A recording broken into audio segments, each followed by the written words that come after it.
నమస్తే myself Sarasija welcome to my 3 news ముందుగా headlines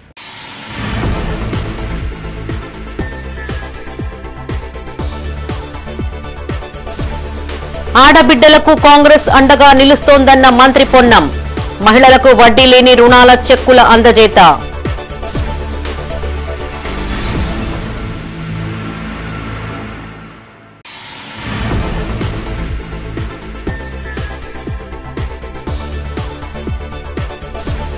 road ప్రమాదంలో మరణించిన బీజేపీ నేత శ్రీకాంత్ పార్థివ దేహానికి నివాళులర్పించిన బండి సంజయ్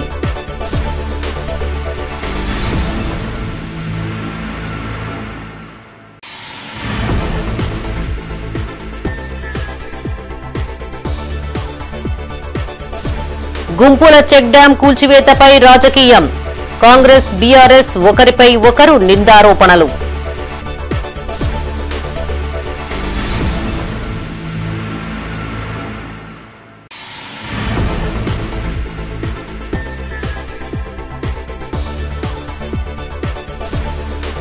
ప్రారంభమైన మత్స్యకారుల సమావేశాలు పలు డిమాండ్లతో 3 రోజుల పాటు సదస్సు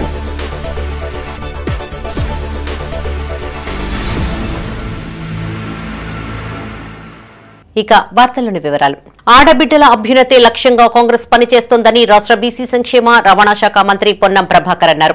మహిళా సంఘాలకు 304 కోట్ల రూపాయలు వడ్డీ లేని రుణాలు ప్రభుత్వం విడుదల చేయగా హుస్నాబాద్ నియోజకవర్గానికి చెందిన 7 మండలాలకు హైదరాబాద్లోని మంత్రి పొన్నం నివాసంలో స్వయం సహాయక సంఘాలకు వడ్డీ లేని రుణాల చెక్కులు అందించారు. హుస్నాబాద్ లోని 7 మండలాల్లోని 5329 స్వయం సహాయక సంఘాలకు 5,66,16,000 రూపాయల వడ్డీ రుణాలు చెక్కులు పంపిణీ చేశారు. అందులో కరీంనగర్ జిల్లా పరిధిలోని చిగురుమామిడి సైదాపూర్ మండలాలకు సంబంధించి 1,524 మహిళా సంఘాలకు 1.72 కోట్ల రూపాయలు వడ్డీ లేని చెక్కుల్ని మహిళా సంఘాలతో పాటు చిగురుమామిడి మండలానికి సంబంధించి 821 మహిళా సంఘాలకు 86 లక్షల రూపాయలు, సైదాపూర్ మండలానికి సంబంధించి 703 మహిళా సంఘాలకు 86 లక్షల రూపాయలు వడ్డీ లేని చెక్కులను అందించారు. హుస్నాబాద్ నియోజకవర్గంలోని 7 మండలాలకి 5,66,16,000 రూపాయల చెక్కులు ఇవ్వడం జరిగిందని మంత్రి పొన్నం అన్నారు. రాష్ట్రంలో పరిశ్రమలకి లోన్ కావాలన్నా బ్యాంకర్లు మహిళా సంఘాలకి లోన్లు ఇవ్వడానికి ముందుకు రావడం శుభపరిమాణమని చెప్పారు. మారుతున్న కాలానికి అనుగుణంగా మహిళలు అన్ని రంగాల్లో రాణించాలని ఆకాంక్షించారు. మహిళా సంఘాలకి ప్రభుత్వం ఎన్ని కోట్లు అయినా లోన్ ఇవ్వడానికి ప్రభుత్వం సిద్ధంగా ఉందన్నారు. మహిళా సంఘాలకి రుణాలకు సంబంధించి వడ్డీలు ప్రభుత్వమే చెల్లిస్తుందని పేర్కొన్నారు. 18 సంవత్సరాల పైన మహిళలందరూ మహిళా సంఘాల్లో చేరి ఆర్థికంగా బలోపేతం కావాలని సూచించారు. మహిళలకి ప్రభుత్వం అన్ని రకాలుగా అండగా ఉంటుందని, ప్రజాపాలన ప్రభుత్వం ఆడబిడ్డల్ని ఆర్థికంగా ఎదగడానికి ప్రభుత్వం కృషి చేస్తుందని హామీనిచ్చారు. ఈ కార్యక్రమంలో మంత్రి పొన్నంతో పాటు మహిళా సంఘాల ప్రతినిధులు, మహిళలు పాల్గొన్నారు. తెలంగాణ రాష్ట్ర ప్రభుత్వం 304 కోట్ల రూపాయలను వడ్డీ లేని రుణాల కింద మహిళా సంఘాలకు ఇచ్చింది. అందులో హుస్నాబాద్ నియోజకవర్గానికి సంబంధించిన 7 మండలాల్లో 5,66,00,000 రూపాయల 16,000 రూపాయలని ఈరోజు మహిళా సంఘాలకు చెక్కు ద్వారా అందజేయడం జరిగింది. మండల వారీగా వారందరికీ శుభాకాంక్షలు. ఈరోజు రాష్ట్రంలో ఇండస్ట్రీకి లోన్ కావాలన్నా కొంత ఇబ్బంది ఉన్నా మహిళా సంఘాల దగ్గరికి బ్యాంకర్సే వచ్చి లోన్ ఇచ్చేటువంటి పరిస్థితిలో ఉన్నారు. కాబట్టి పారిశ్రామికంగా మారుతున్న కాలానికి అనుగుణంగా అన్ని రంగాల్లో మహిళలు రాణించాలనే ఈ ప్రభుత్వ ఆలోచన ప్రకారంగా ఇంకా ప్రభుత్వం ఎన్ని కోట్లైనా లోన్ ఇవ్వడానికి సిద్ధంగా ఉంది. ఆ లోన్ యొక్క వడ్డీని ప్రభుత్వమే కడతా ఉంది. కాబట్టి మహిళా సంఘాల సభ్యులందరూ కూడా 18 సంవత్సరాల నుంచి ప్రతి మహిళను సభ్యులుగా చేర్చుకుంటూ సంఖ్యను పెంచుతూ వాళ్ళకు అవసరమైనటువంటి ఆర్థికంగా ఎదగడానికి సంబంధించినటువంటి విషయం లోపల మీరు చొరవ తీసుకొని ముందుకు పోవాలని సందర్భంగా కోరుతూ ప్రభుత్వం మీకు అన్ని రకాలుగా అండగా ఉంటుంది. ఈ ప్రభుత్వం ప్రజాపాలన ప్రభుత్వం, మీ ఆశీర్వచనంతో ఏర్పడ్డ ప్రభుత్వం. ఆడబిడ్డలందరినీ ఆర్థికంగా ఎదగాలి అనేటువంటి ఆలోచనతో చూస్తున్న ఈ ప్రభుత్వం సందర్భంగా మీ అందరికీ మరొకసారి హార్దిక శుభాకాంక్షలు. కరీంనగర్ జిల్లా రామడుగు మండలం షానగర్ వద్ద జరిగిన రోడ్డు ప్రమాదంలో బీజేపీ నాయకుడు పూరెళ్ల శ్రీకాంత్ గౌడ్ మరణించారు. విషయం తెలుసుకున్న కేంద్ర మంత్రి కరీంనగర్ జిల్లా ప్రధాన ఆసుపత్రికి చేరుకున్నారు. రామడుగు మండల శాఖ ప్రధాన కార్యదర్శి పూరెళ్ల శ్రీకాంత్ గౌడ్ పార్థివ దేహానికి నివాళులర్పించారు. కుటుంబ సభ్యులను ఓదార్చి అండగా ఉంటామని హామీ ఇచ్చారు. ఈ కార్యక్రమంలో బండి సంజయ్తో పాటు బీజేపీ నాయకులు, కార్యకర్తలు పాల్గొన్నారు.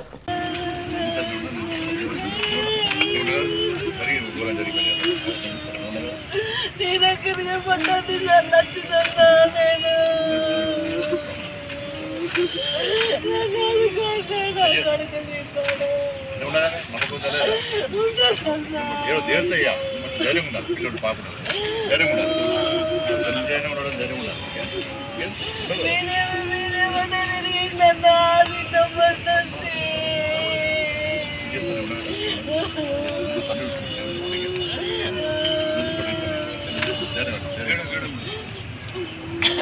పెద్దపల్లి జిల్లా ఓదెల మండలం గుంపుల గ్రామంలో దుండగులు చెక్ డ్యాం ను కూల్చివేయడం రాజకీయంగా దుమారం రేపుతోంది. ఇప్పటికే ఉన్నతాధికారులు కాంగ్రెస్ పార్టీ నాయకులు సందర్శించగా తాజాగా మాజీ మంత్రి హరీష్ రావు సైతం చెక్ డ్యాం ను సందర్శించారు. ఈ చెక్ డ్యాం ను ఎవరు కూల్చివేశారనే అంశం ఇప్పుడు జిల్లాలో హాట్ టాపిక్ గా మారింది. పైగా ఇట్టి అంశాన్ని తమకు అనుకూలంగా మలుచుకునేందుకు అటు కాంగ్రెస్ ఇటు బీఆర్ఎస్ తో పాటు బీజేపీ ప్రయత్నిస్తోంది.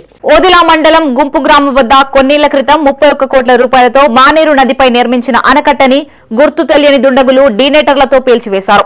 ఇసుక మాఫియాకి చెందిన వ్యక్తులే ఈ దురాగతానికి పాల్పడినట్లు స్థానికులు ఆరోపిస్తుండగా తాజాగా ఈ అంశంపై కాంగ్రెస్ బీఆర్ఎస్ పార్టీలు ఒకరిపై ఒకరు నిందలు వేసుకుంటున్నారు. చెక్ డ్యాం కూల్చివేతకు పాల్పడ్డ వ్యక్తులని గుర్తించి కఠినంగా శిక్షించాలి అని కోరుతున్నారు. కాగా పెద్దపల్లి ఎమ్మెల్యే చెక్ డ్యాం ను పరిశీలించి గత ప్రభుత్వం నిర్లక్ష్యం వల్లే చెక్ డ్యాం కుంగిపోయిందని ఆరోపించారు. అదేవిధంగా మాజీ MLA Dasari Manohar Reddy check dam ను పరిశీలించి ప్రభుత్వం వెంటనే పునర్నిర్మాణించాలని, పేల్చివేసిన దుండగులను వెంటనే అదుపులోకి తీసుకోవాలి అని డిమాండ్ చేశారు.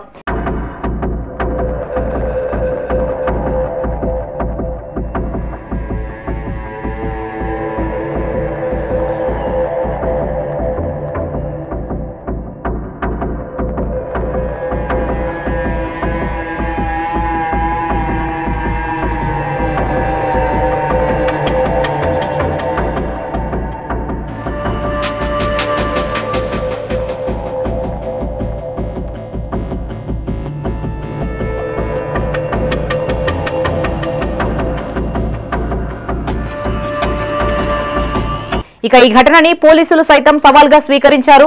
చెక్ డ్యాం ను జిల్లా కలెక్టర్ పమీలా సత్పతి, సిపి గౌసాలం సోమవారం పరిశీలించారు. కూలడానికి గల కారణాలపై ఆరా తీశారు. బత్తులు పెట్టి కూల్చివేశారనే ఫిర్యాదు నేపథ్యంలో క్లూస్ టీం ఆధ్వర్యంలో ఆధారాల కోసం ప్రయత్నం చేశారు. అంతకుముందు చెక్ డ్యాం కూలిపోవడంపై పలు కోణాల్లో విచారణ చేస్తున్నట్లు హుజూరాబాద్ ఏసీపీ మాధవి తెలిపారు. గ్రామస్తుల ఫిర్యాదుతో అన్ని కోణాల్లో దర్యాప్తు చేపడుతున్నామని, ఫోరెన్సిక్ విభాగం కూలిపోయిన ప్రాంతంలో పలు నమూనాలను సేకరించింది.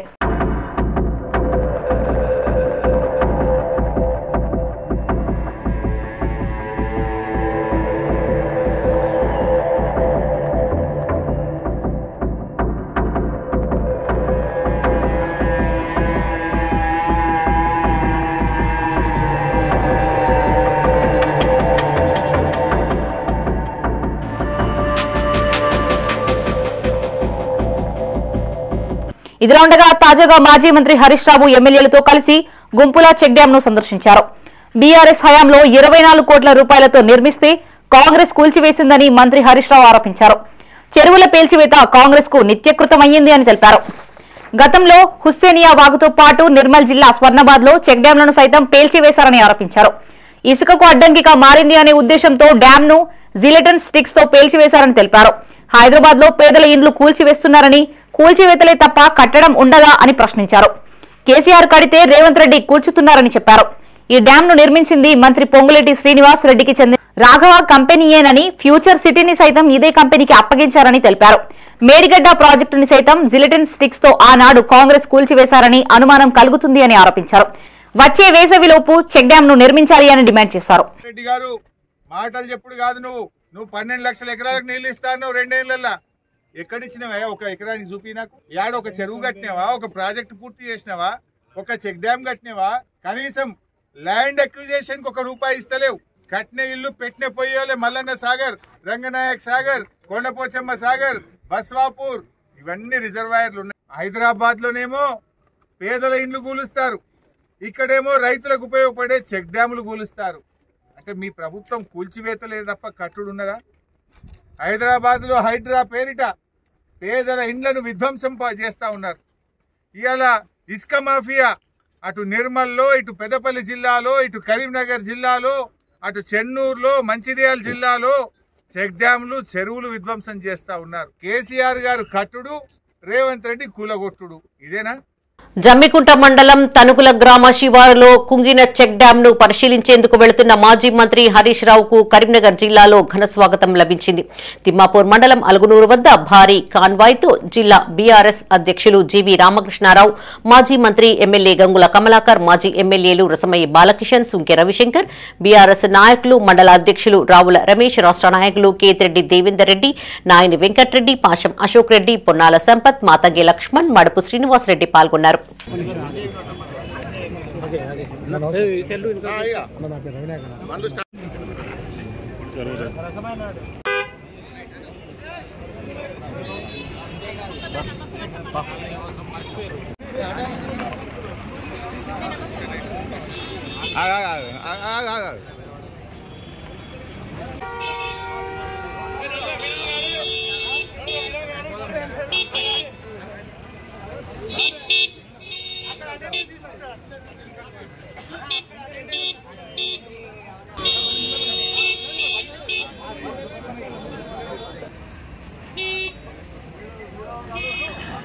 మత్స్య కార్మికులను ఆదుకోవడంలో కేంద్ర రాష్ట్ర ప్రభుత్వాలు విఫలమయ్యాయని తెలంగాణ మత్స్య కార్మిక సంఘం రాష్ట్ర అధ్యక్షులు నరసింహ అన్నారు. కరీంనగర్లోని రెవెన్యూ గార్డెన్స్ లో నవంబర్ 25, 26, 27 తేదీలలో రాష్ట్ర స్థాయి 4వ మహాసభలు నిర్వహించనున్నారు.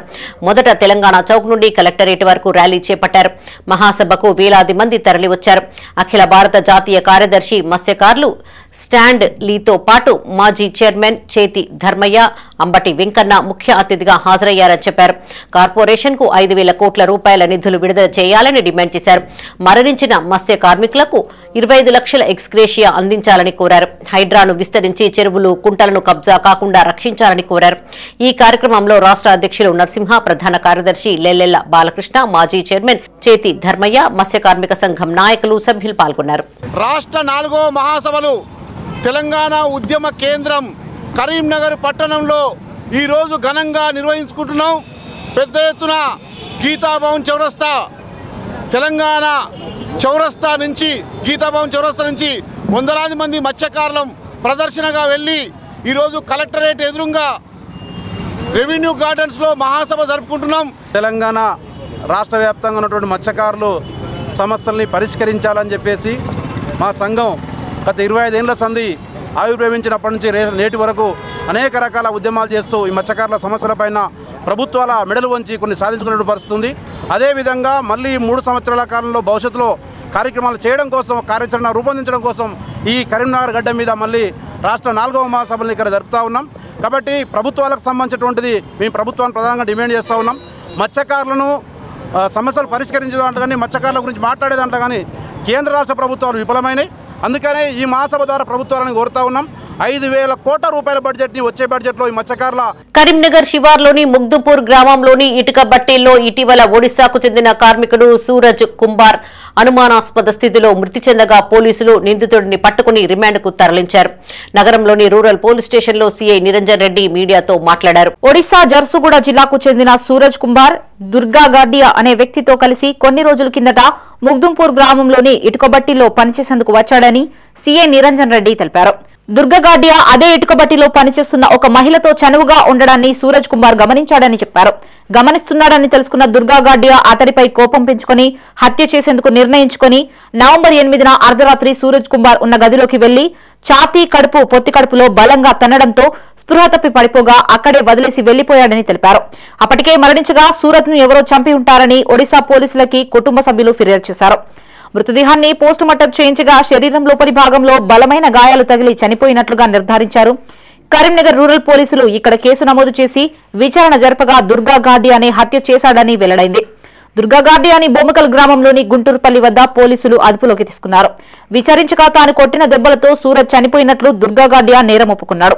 సీఐ నిరంజన్ రెడ్డితో పాటు ఎస్ఐ నరేష్, అంజద్, పోలీస్ సిబ్బంది తదితరులు పాల్గొన్నారు. కొన్ని నెలల నుండి ముగ్దుంపూర్ గ్రామ శివారులో ఉన్న సిరిగిరి శ్రీనివాసరెడ్డి యొక్క ఇటుక బట్టీల వద్ద ఒడిశా రాష్ట్రానికి చెందిన కొంతమంది వ్యక్తులు ఇటుక బట్టీల వద్ద ఇటుకలు చేస్తూ చిన్న చిన్న గదులలో ఉంటూ జీవించుచుండగా అందులో సూరజ్ కుమార్ మరియు గాడియా అని ఒడిశా రాష్ట్రానికి చెందిన ఇద్దరు వ్యక్తులు ప్రతి శనివారం ఇటుక బట్టీలకు సెలవు దినం ఉండగా వారు సరుకులు కొనుక్కోవడానికి మొగ్దుంపూర్ నుండి కరీంనగర్ వచ్చి కరీంనగర్లో సరుకులు కొనుక్కొని రాత్రి సమయంలో ఇద్దరు కలిసి ఒక వైన్ షాపులో మద్యం సేవించి కరీంనగర్ నుండి మరలా ముగ్దుంపూర్ గ్రామానికి వెళ్ళి అచ్చట కూడా చికెన్ తీసుకొని మరియు వైన్ షాపులో ఒక క్వార్టర్ తీసుకొని వాళ్ళ గదిలోకి వెళ్ళి వారు ఉంటున్న గదిలో మిగతా వ్యక్తులతో కలిసి నూతన జాతీయ విద్యా విధానాన్ని భారతదేశంలోని విద్యార్థులంతా వ్యతిరేకించాలని రాష్ట్ర డీటీఎఫ్ మాజీ అధ్యక్షులు రఘుశంకర్ రెడ్డి అన్నారు. కరీంనగర్లోని ఫిలిం భవన్లో పీడీఎస్యూ జిల్లా 4వ మహాసభలకు ఆయన ముఖ్య అతిథిగా హాజరై ప్రసంగించారు. పీడీఎస్యూ జెండాను జాతీయ నాయకులు మహేష్ ఆవిష్కరించారు.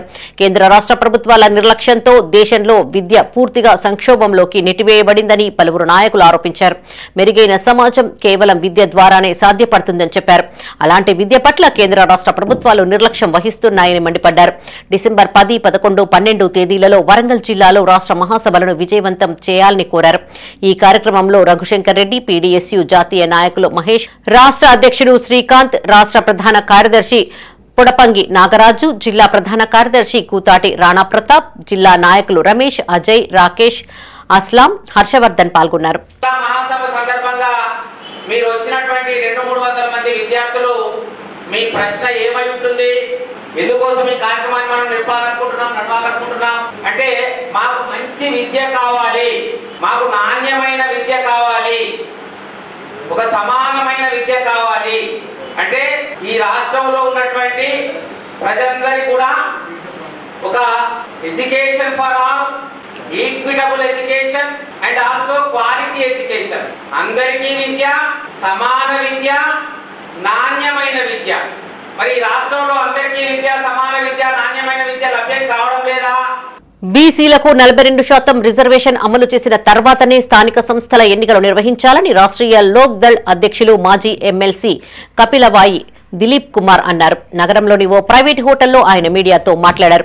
ఎన్నికల సమయంలో కాంగ్రెస్ రైతులకు ఇచ్చిన హామీలను పూర్తిగా విస్మరించడంతో ప్రస్తుతం రైతులు తీవ్ర ఇబ్బందులు ఎదుర్కొంటున్నారని ఆవేదన వ్యక్తం చేశారు. ఎస్సీ, ఎస్టీ, బీసీ వర్గాల ఐక్యంతోనే బహుజన రాజకీయ అధికారం సాధ్యమవుతుందని పేర్కొంటూ యువతను రాజకీయాల్లోకి వచ్చేందుకు రాష్ట్రీయ లోక్ దళ్ ప్రోత్సహిస్తుందని తెలిపారు.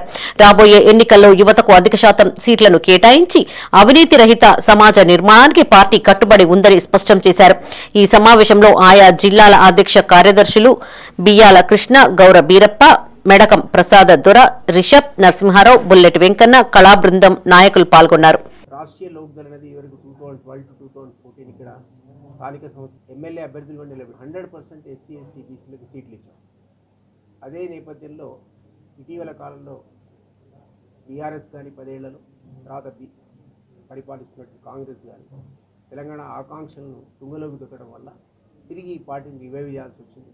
మేము ఇప్పుడు స్థానిక సంస్థల ఎన్నికల లోపల అన్ని చోట్ల పోటీ చేద్దాం అనుకుంటాం. ఒకవేళ బీజేపీ అలయన్స్ ఉంటే కొంత సీట్లలో చేసే అవకాశం ఉంటుంది. మేము యువతను ఆహ్వానిస్తున్నాం. ఎందుకంటే ఈరోజు యువత రాజకీయాల్లో రావాల్సిన అవసరం ఉంది. అవినీతి రహిత సమాజాన్ని నిర్మించాల్సిన అవసరం ఉంది. ఆ లక్ష్యంతో ఎస్సీ, ఎస్టీ, బీసీ చైతన్య రథయాత్రాన్ని పెట్టుకున్నాం. ఎందుకంటే ఈ వర్గాలు 90% పాపులేషన్లో ఉండి కూడా అధికారానికి దూరంగా ఇప్పటివరకు ఉన్నాయి. కాబట్టి వీళ్ళ చైతన్యపరిచి వీళ్ళే రాజ్యాధికారం చేయించుకోవాలని మా లక్ష్యం. అదే పద్ధతిలో మేము పొలిటికల్ అజెండాయే కాకుండా భారత రాజ్యాంగ దినోత్సవ వేడుకలను కరీంనగర్లో ఘనంగా నిర్వహించనున్నామని సమతా సైనిక్ దళ్ జిల్లా అధ్యక్షులు పాటకుల భూమయ్య అన్నారు. కరీంనగర్లోని కలెక్టరేట్ వద్ద వాల్ పోస్టర్లను విడుదల చేశారు. అనంతరం కలెక్టర్ పమేలా సత్పతిని కలిసి ఆహ్వానించారు. నవంబర్ 26వ తేదీన కోర్టు సర్కిల్లో జరుగుతున్న భారత రాజ్యాంగ దినోత్సవాన్ని విజయవంతం చేయాలని కోరారు. అంబేద్కర్ సేవలను స్మరించుకుంటూ రాజ్యాంగ విలువలను ప్రజల్లో వ్యాప్తి చేయాలనే ఉద్దేశంతో ఈ కార్యక్రమం చేపడుతున్నామని తెలిపారు. ఈ కార్యక్రమంలో సమతా సైనిక్ దళ్ జిల్లా అధ్యక్షులు పాటకుల భూమయ్య, నగర ఇన్ఛార్జ్ అన్నెమల్ల సురేష్, రొండి అరుణ్ కుమార్, బండారి హరీష్, మాదేల రాజేందర్, రాజేశం పాల్గొన్నారు. Indian constitution formation day doctor Babasaheb Ambedkar గారు మన భారతదేశానికి ఒక రాజ్యాంగం మనకి ఒక అద్భుతమైన ఒక ఆయుధం ఇచ్చారు. ఏ సిస్టమ్ అయినా ఈ ఇండియన్ కాన్స్టిట్యూషన్ డెమోక్రసీ అయినా ఏదైనా అమల్లో పరిచి ఈ ఇండియన్ కాన్స్టిట్యూషన్ ప్రకారమే చట్టాలన్నీ జరగాలి, చట్టాలన్నీ దీని ప్రకారమే నడవాలని ఒక ఇండియన్ కాన్స్టిట్యూషన్ ఈ భారత ప్రతి ఒక్క పౌరుడికి ఇది ఒక హక్కు.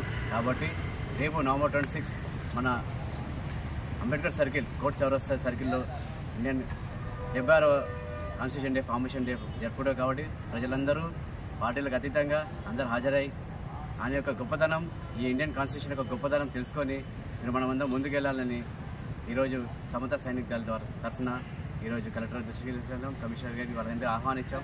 కార్మిక శాఖలో అవినీతిని అరికట్టాలంటూ కరీంనగర్లో కార్మిక సంఘాల నాయకులు ఆందోళన చేపట్టారు. నగరంలోని కలెక్టరేట్ ఎదుట భవన నిర్మాణ కార్మికుల జేఏసీ ఆధ్వర్యంలో ధర్నా నిర్వహించారు. అధిక ఫీజు వసూలు చేస్తున్న మీ సేవా కేంద్రాలపై చర్యలు తీసుకోవాలని జిల్లా భవన నిర్మాణ కార్మికుల జేఏసీ ప్రధాన కార్యదర్శులు ఎడ్ల రమేష్, పిట్టల సమ్మయ్య డిమాండ్ చేశారు. బ్రోకర్లు, ఏజెంట్లతో కలిసి పనిచేస్తున్న ఆఫీసర్ల అవినీతిని అరికట్టాలి అన్నారు. వెల్ఫేర్ బోర్డు నిధుల్ని ప్రైవేటు ఇన్సూరెన్స్ కంపెనీలకు ఇవ్వొద్దని కోరారు. సిఎస్సి హెల్త్ టెస్టుల్ని రద్దు చేయాలి అన్నారు. వెల్ఫేర్ బోర్డు ద్వారానే సంక్షేమ పథకాలు అందించాలి అని చెప్పారు. కార్మిక సంక్షేమ బోర్డు అమలు చేస్తున్న స్కీములని ప్రైవేటు ఇన్సూరెన్స్ కంపెనీల ద్వారా అమలు చేసేందుకు జీవో 12ను విడుదల చేశారని, ఈ జీవో ద్వారా 2 రోజుల్లో 346 కోట్లు అక్రమంగా బదిలీ అయ్యాయని ఆరోపించారు. ఈ కార్యక్రమంలో ఏఐటియుసి జిల్లా అధ్యక్షులు బూచన్న యాదవ్, సిఐటియు యూనియన్ నాయకులు జంబుకం వెంకన్న, రాగుల ఎల్లయ్య, ఇమ్మడి చక్రపాణి, బీఆర్టీయు యూనియన్ నాయకులు బొంకురు రాములు, కార్మిక సంఘాల నేతలు, కార్మికులు తదితరులు పాల్గొన్నారు. ఈరోజు రాష్ట్ర పిలుపు మేరకు రాష్ట్రంలో జేఏసీ ఉమ్మడిగా ఉండి జేఏసీ పిలుపు మేరకు ఈరోజు కరీంనగర్ జిల్లాలో కలెక్టరేట్ ముందు జేఏసీగా మేమందరం కలిసి ఈరోజు ధర్నా చేయడం జరుగుతుంది. ఈ మా భవన నిర్మాణ సమస్యలపైన ఎలాంటి సమస్యలు పట్టించుకోవడం లేదు. ఆ సమస్యలపైన ఖచ్చితంగా కేంద్ర రాష్ట్ర ప్రభుత్వాలు మా సమస్యలు తీర్చాలని చెప్పి కోరుకుంటూ, అదే ఈరోజు జరుగుతున్నటువంటి సిఎస్సి సెంటర్లను ప్రతి గ్రామానికి తీసుకెళ్ళి ఒక్కొక్క మనిషికి 3500 రూపాయలు వసూలు చేస్తున్న సిఎస్సి సెంటర్లను రద్దు చేయాలని, అలాగే 60 సంవత్సరాలు నిండిన కార్మికునికి 5000 రూపాయలు పింఛను ఇవ్వాలని, ప్రైవేట్ ఇన్సూరెన్స్లకు కంపెనీలకు అప్పచెప్పినటువంటి భవన నిర్మాణ కార్మిక సంక్షేమ సంఘాన్ని అదే పాత పద్ధతిలోనే ఇవ్వాలని చెప్పి డిమాండ్ చేస్తున్నాం. భవన నిర్మాణ కార్మికుల సంఘాల ఆధ్వర్యంలో జిల్లా కలెక్టరేట్ కార్యాలయం ముందు ధర్నాలు చేస్తున్నాం. ప్రధానంగా 346 కోట్ల రూపాయలు అది వెల్ఫేర్ బోర్డు నిధులను ఎలాంటి అర్హత లేని ప్రైవేట్ ఇన్సూరెన్స్ కంపెనీలకు అప్పగించడం జరిగింది. ఈ వెంటనే దీన్ని ఉపసంహరించుకొని ఈ క్లెయిమ్లను మొత్తం లేబర్ డిపార్ట్మెంట్ ద్వారా పరిష్కారం చేయాలని, అట్లాగే కార్మిక సంఘాల అడ్వైజర్ కమిటీ ఆధ్వర్యంలో ఈ వెల్ఫేర్ బోర్డు నిధులను శాంక్షన్ చేయాలని డిమాండ్ చేస్తూ ఉన్నాం. బీసీలకు వ్యతిరేకంగా తీసుకొచ్చిన జీవో నెంబర్ 46ను రద్దు చేయాలని కోరుతూ మానకొండూరులో బీసీ సంఘాల నాయకులు ఆందోళనకు దిగారు. బీసీ సంక్షేమ సంఘం రాష్ట్ర ప్రధాన కార్యదర్శి రంగు సంపత్ గౌడ్ ఆధ్వర్యంలో రాష్ట్ర ప్రభుత్వ దిష్టిబొమ్మ దహనం చేశారు. బీసీలను రాజకీయ పార్టీలు ఓటు బ్యాంకుగా వాడుకుంటూ రాజకీయ, సామాజిక, ఆర్థిక, విద్యా, ఉద్యోగ రంగాలకు దూరం చేస్తున్నాయని రంగు సంపత్ గౌడ్ ఆరోపించారు. రాష్ట్రంలో అధికారంలోకి రావడం కోసమే బీసీ రిజర్వేషన్ను తెరపైకి తెచ్చి బీసీలతో చెలగాటం ఆడుతున్నారని మండిపడ్డారు. కనీసం పార్టీ గుర్తు కూడా లేని సర్పంచ్ ఎన్నికల్లో పార్టీ పరంగా రిజర్వేషన్లను కల్పిస్తామని చెప్పడం సిగ్గుచేటన్నారు. ఇప్పటికైనా 42% రిజర్వేషన్లు అమలు అయ్యాకే ఎన్నికలు నిర్వహించాలని డిమాండ్ చేశారు. ఈ కార్యక్రమంలో జిల్లా ఉపాధ్యక్షులు ఎడ్ల సురేందర్, ముంజ శ్రీనివాస్ గౌడ్, అధ్యక్షులు దిలీప్ కుమార్, గ్రామ శాఖ అధ్యక్షులు సత్యం గౌడ్, శ్రీనివాస్, ఆంజనేయులు గౌడ్, వినయ్ గౌడ్, శ్రవణ్, భానుప్రకాష్, రాజు, అనిల్, సంపత్ పాల్గొన్నారు. తీసుకొచ్చి రాష్ట్ర ప్రభుత్వం తీసుకొచ్చినటువంటి 42% రిజర్వేషన్లకు 9 జీవో తీసుకొచ్చి, మరి రాష్ట్ర ప్రభుత్వం 9 జీవో తీసుకొచ్చింది వారే, మరి 46 జీవో తీసుకొచ్చి 9 జీవోను రద్దు చేసి ఈరోజు రిజర్వేషన్లు తగ్గించి మరి మా పార్టీ పరంగా రిజర్వేషన్లు ఇస్తామనడం సిగ్గుచేటు. దీనికి మీరు సిగ్గుండాలి. 42% రిజర్వేషన్లు పార్టీ పరంగా ఇస్తామన్నారు. కనీసం పార్టీ గుర్తు కూడా లేనటువంటి సర్పంచ్ ఎలక్షన్లకు మేము పార్టీ పరంగా ఇస్తామనడానికి సిగ్గుండాలి అని చెప్పేసి మేము హెచ్చరిస్తా ఉన్నాం. అలాగే మరి 42% రిజర్వేషన్లు అమలు చేశాకే మేము తప్పకుండా ఎన్నికలకు వెళ్తామని చెప్పేసి స్వయాన పిసిసి అధ్యక్షుడు చెప్పిండ్రు, మంత్రులు చెప్పిండ్రు, ముఖ్యమంత్రి చెప్పిండ్రు. మీరు నోరా తాటిమట్ట అని చెప్పేసి వాళ్ళు అడుగుతా ఉన్నాం. బీసీలు మీకు అంత చులకన కనబడతా ఉండరా అని అడుగుతా ఉన్నాం. ఇవాళ గ్రామాన మేము ఒక్క సర్పంచ్ కాదు కదా, మీరు పెట్టిన మీ సింబాలిక్ దానికి వస్తే గ్రామాన మేము తిరుగుతాం. ఇవాళ మీరు అనుకుంటుండ్రేమో. జాతీయ స్థాయి మ్యూజిక్ పోటీలలో కరీంనగర్లోని పారమిత స్కూల్ విద్యార్థులు సత్తా చాటారు. నవంబర్ 20వ తేదీన మహారాష్ట్ర శంభాజీనగర్లోని స్టెప్పింగ్ స్టోన్ విద్యా సంస్థల ఆధ్వర్యంలో ఫాజిల్ అబ్బాస్ ఫెస్టివల్ 2025-26 జాతీయ స్థాయి పోటీలు నిర్వహించారు. ఇందులో పద్మానగర్ పారమిత హెరిటేజ్ పాఠశాలకు చెందిన రాక్ బ్యాండ్ బృందం క్లాష్ ఆఫ్ కోర్ట్స్ విభాగంలో అత్యుత్తమ ప్రతిభను కనబర్చి జాతీయ స్థాయిలో 2వ బహుమతి గెలుచుకున్నారని డైరెక్టర్ హనుమంతరావు తెలిపారు. ఈ పోటీలలో 7వ తరగతికి చెందిన శ్రేయాంశ్ కార్తికేయ చరణ్, 8వ తరగతికి చెందిన సోనాక్షి, 9వ తరగతికి చెందిన శ్రీ సాన్విక, శ్రీ వికాస్, వైష్ణవి, తనేష్, శాశ్వితలు క్లాష్ ఆఫ్ కోర్ట్స్ బృంద విభాగంలో అద్భుత ప్రదర్శన అందించారు. విద్యార్థులతో పాటు సంగీత ఉపాధ్యాయులు జితుమణి శర్మ, కిరణ్లను పారమిత విద్యాసంస్థల చైర్మన్ ప్రసాదరావు, డైరెక్టర్లు ప్రసూన, అనుకర్రావు, రష్మిత, రాకేష్, ప్రసాద్, వినోద్రావు, ప్రధాన ఉపాధ్యాయులు గోపీకృష్ణలు ప్రత్యేకంగా అభినందించారు.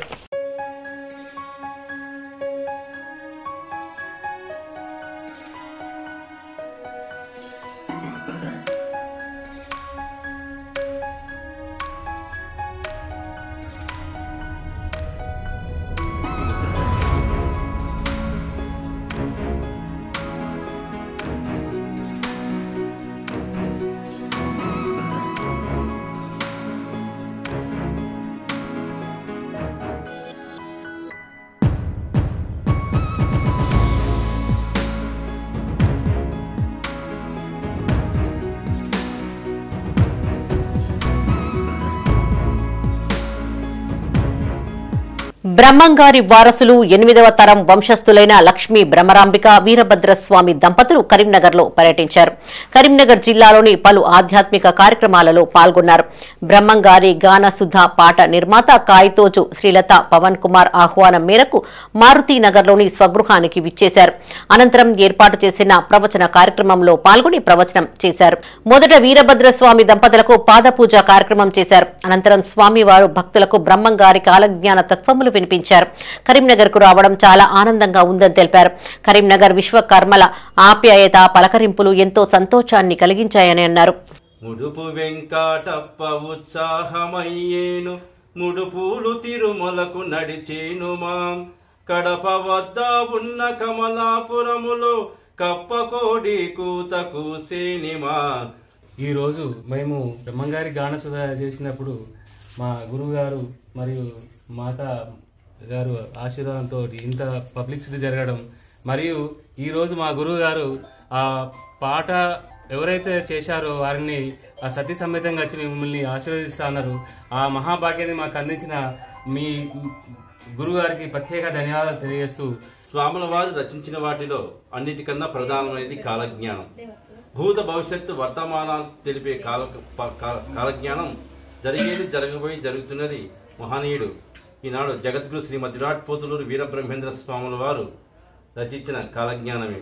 గడప నాగరాజు గురుస్వామి ఆధ్వర్యంలో కరీంనగర్ నుండి శబరిమలైకు బయలుదేరిన మహాపాదయాత్ర 45వ రోజుకు చేరింది. తమిళనాడు రాష్ట్రంలో పర్యటనను ముగించుకున్న స్వాములు కేరళ రాష్ట్రంలో అడుగుపెట్టారు. ఇళయరాజా గెస్ట్ హౌస్ నుండి బయలుదేరి కేరళ రాష్ట్రంలోని కుమిలి వెండి పెరియార్ కు చేరుకున్నారు. అక్కడ జగిత్యాల జిల్లా రాంపూర్ గ్రామానికి చెందిన గడ్డం బాపురెడ్డి, రాధా, రాజేందర్, నాగమణి, సమిష్ట, దీక్షిత, లింగవల సహకారంతో స్వాములకు అన్నదానం ఏర్పాటు చేశారు. తిరిగి సాయంకాలం సత్రం గ్రామంలో వెంగల్దాస్ శ్రావణి, హరీష్, స్వాతి, మోక్ష పుట్టినరోజు సందర్భంగా అయ్యప్ప దీక్షాపరులకు అల్పాహారం అందించారు. బుధవారం ఉదయం పులిమేడ నుండి సన్నిధానం శబరిమలైకు చేరుకోనున్నారు. జగిత్యాల రాంపూర్ గడ్డం బాపురెడ్డి, రాధా, రాజేందర్, నాగమణి, సమిష్ట, దీక్షిత, లింగవ్వ వలసాల గోత్రం వారి కుటుంబం క్షేమంగా ఉండాలని హరిహర స్వామి గడ్డం బాపురెడ్డి, రాధా, రాజేందర్, నాగమణి, సమిష్ట, దీక్షిత, లింగవ్వ వారి కుటుంబ సభ్యులు అన్నదానం ఏర్పాటు చేశారు. వారి కుటుంబం క్షేమంగా ఉండాలని భగవంతుడు ప్రార్థిస్తున్న అయ్యప్ప స్వామి. గడప నాగరాజు గురుస్వామి ఆధ్వర్యంలో కరీంనగర్ నుండి శబరిమలైకు బయలుదేరిన మహాపాదయాత్ర తమిళనాడు రాష్ట్రాన్ని ముగించుకుని కేరళ రాష్ట్రంలోకి అడుగుపెట్టింది. కేరళలోని ఇళయరాజా విశ్రాంతి భవనంలో గణేశుని దేవాలయంలో డి సంపత్ గురుస్వామి గడప నాగరాజు గురుస్వామితో ఇరుముడి కట్టుకుని కేరళలోని అయ్యప్ప స్వామి దేవాలయం సన్నిధానానికి బయలుదేరారు. ఈ కార్యక్రమంలో గడప నాగరాజు గురుస్వామి, డి సంపత్ గురుస్వామి, 120 మంది పాదయాత్ర స్వాములు పాల్గొన్నారు. అయ్యప్ప దేవి శరణం, శక్తి శరణం, అయ్యప్ప అయ్యప్ప అయ్యప్ప అయ్యప్ప శక్తి అయ్యప్ప అయ్యప్ప అయ్యప్ప కరీంనగర్ జిల్లా గన్నేరువరం మండలంలోని సుప్రసిద్ధ స్వయంభూ మానసాదేవి ఆలయానికి భక్తులు అధిక సంఖ్యలో తరలివచ్చారు. మంగళవారం కావడంతో వేల సంఖ్యలో భక్తులు తరలివచ్చి మానసాదేవి అపురూప లక్ష్మి అమ్మవార్లను దర్శించుకున్నారు. 108 జంట నాగ శివలింగాలకు జలాభిషేకం నిర్వహించి ఆలయ ఆవరణలో దీపాలను వెలిగించి మొక్కులు చెల్లించుకున్నారు. తమ కోరికలు నెరవేరాలని అమ్మవార్లకు ముడుపులు కట్టారు. అధిక సంఖ్యలో తరలివచ్చిన భక్తుల సౌకర్యార్థం అన్ని వసతులు కల్పిస్తున్నామని ఆలయ కమిటీ చైర్మన్ ఏలెడ్డి చంద్రారెడ్డి తెలిపారు. భక్తులు ఆలయ పరిసరాలను పరిశుభ్రంగా ఉంచాలని, భక్తుల వాహనాల సౌకర్యార్థం ఆలయ కమిటీ ఆధ్వర్యంలో ఏర్పాటు చేసిన ఉచిత పార్కింగ్ స్థలాన్ని సద్వినియోగం చేసుకోవాలని కోరారు. వాహనాలను రోడ్లపైన నిలపకూడదని భక్తులకు సూచించారు.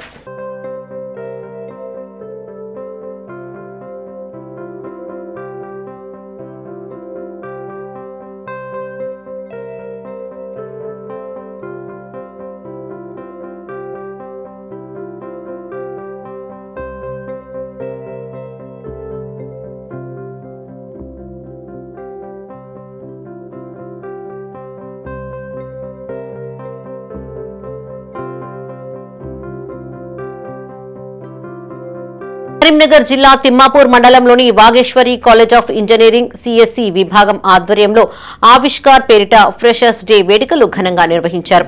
కళాశాల జనరల్ సెక్రటరీ డాక్టర్ శ్రీనివాసరెడ్డి ముఖ్య అతిథిగా హాజరై ఉత్సవాలను ప్రారంభించారు. మారుతున్న కాలానికి అనుగుణంగా పరిజ్ఞానాన్ని పెంపొందించుకోవాలని శ్రీనివాసరెడ్డి తెలిపారు.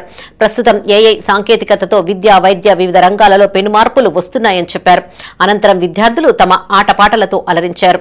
ఈ కార్యక్రమంలో సంయుక్త కార్యదర్శి డాక్టర్ శ్రీనివాసరెడ్డి, డైరెక్టర్లు వినోద్, ప్రకాష్ రెడ్డి, కళాశాల ప్రిన్సిపల్ శ్రీనివాస్, సిఎస్సి విభాగ అధిపతి శ్రీకాంత్ రెడ్డి, అధ్యాపకులు, విద్యార్థులు పాల్గొన్నారు. ఎలాంటి భయం లేకుండా వచ్చి మాట్లాడినందుకు వారికి కూడా కంగ్రాచులేషన్స్ తెలియజేసుకుంటున్నాను. అలాగే ఇక్కడ యాంకరింగ్ ముఖ్యంగా చెప్పేది ఏంటంటే, ఈ ఫ్రెషర్స్ డే అనేటువంటిది జూనియర్స్ అండ్ సీనియర్స్ మధ్యలో ఒక ఇంటరాక్షన్ ప్రోగ్రామ్, ఒక ఫ్రెండ్షిప్ డెవలప్ కావడానికి, మీరు కలిసిపోవడానికి పెట్టుకున్నటువంటి ప్రోగ్రామ్.